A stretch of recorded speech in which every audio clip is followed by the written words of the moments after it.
I was in my early 20s, and where I lived there was one parked in the street, and it's just striking, it looked like nothing else. It had these really weird vents on the side at the back, the bulging arches. It was just something completely different at that time.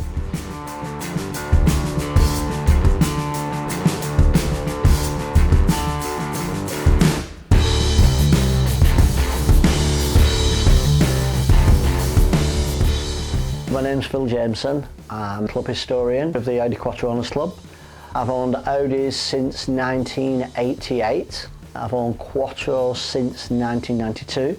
I drove all the way up to Carlisle. Got my first Quattro driving back. It was like no other experience in your life. My first Quattro, kept looking in the mirrors at the flared arches behind me. I couldn't believe that I was actually driving this car. And I got back and all I did was clean it for 2 weeks, because this guy must have only ever washed it, never polished it, because it was tornado red, but it was almost going pink. And after 2 weeks, people thought I'd had it resprayed. It was that good. So my first experience was like no other experience of feeling I can explain. You know, it was fabulous.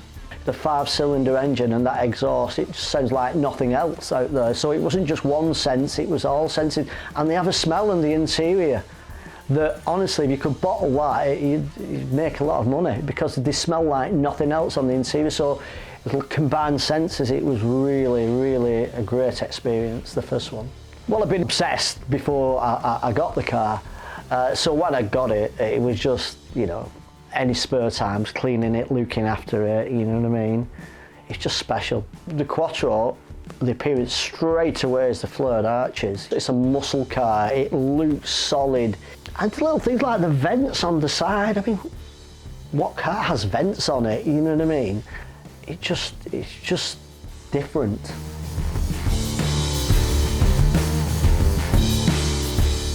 The engine was turbocharged. It was 200 brake horsepower, standard road car, and it just blew everything else, you know, out of the water. For most people, when you talk about rally, if you look at performance-wise, some of the later Group B rally cars were designed just for that, from scratch. But the purest Audi fans and rally fans will always see the Quattro as the godfather of the rally car, the Group B cars, because that's what started it all, really. Well, I'd like to think before my day comes that I will get them all finished. And I'd like to think that they go to the right home and they're appreciated for what they are. The future owners keeps the legacy going and keeps them perfect, and they'll do the car proud.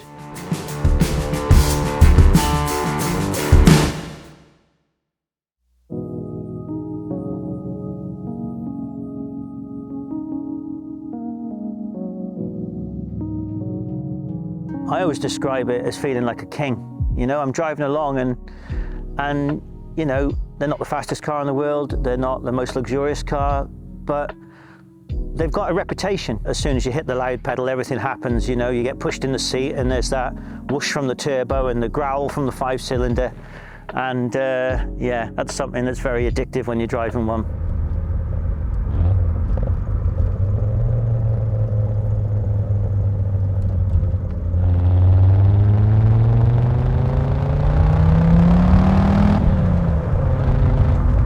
I'm Darron Edwards, Quattro enthusiast.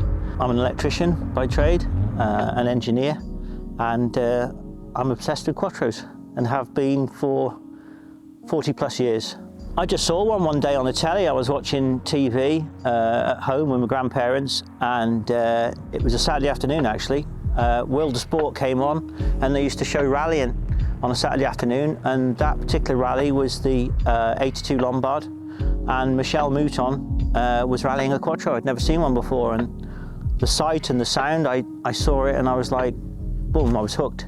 And you know, 40 plus years later, I'm still hooked. I've got more than one because with all the good intent, I meant to buy one and do it up and sell it and make a bit of money, but I put so much heart and soul into the car that I couldn't part with it. And then that happened to the next one, and then the one after that. So I've kind of accumulated them. I was quite lucky really, because I bought them when nobody else wanted them. At the turn of the millennium, Quattros were a lot cheaper than they are now, and not that fashionable. And so I managed to accumulate a few cars before they went too expensive.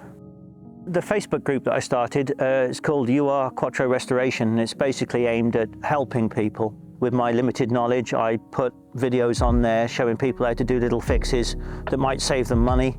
I do it out of love, really, love for the cars, and to try and help people to save money and keep their cars on the road ultimately. You know, we've got over 7,000 members now worldwide. Whenever I do a cheap little fix on my car, I like to share it, you know, let's share that knowledge. This car is a 1982 CA chassis factory right-hand drive car, which is quite a rare beast. I turned it into a rally rep before I kind of knew how rare it was. But they're one of my favourite versions of the Quattro. The very first day I got it, that night I went outside in my pyjamas and sat in it for drinking a cup of tea, just taking in the smell, you know. It's just, it's something that Quattros have, that, you know, that smell when you get in, it's just, it says, you know, retro to me, it says 80s, and I just love it, and I couldn't part with it, and I couldn't part with any of the others, to be honest, so I'm keeping them. I would think a fairly accurate estimate is about 400 cars left in the country, I would say. So they are a dying breed. If there is 400 left, then I own 1% of what's left in the country, so I'm a lucky lad.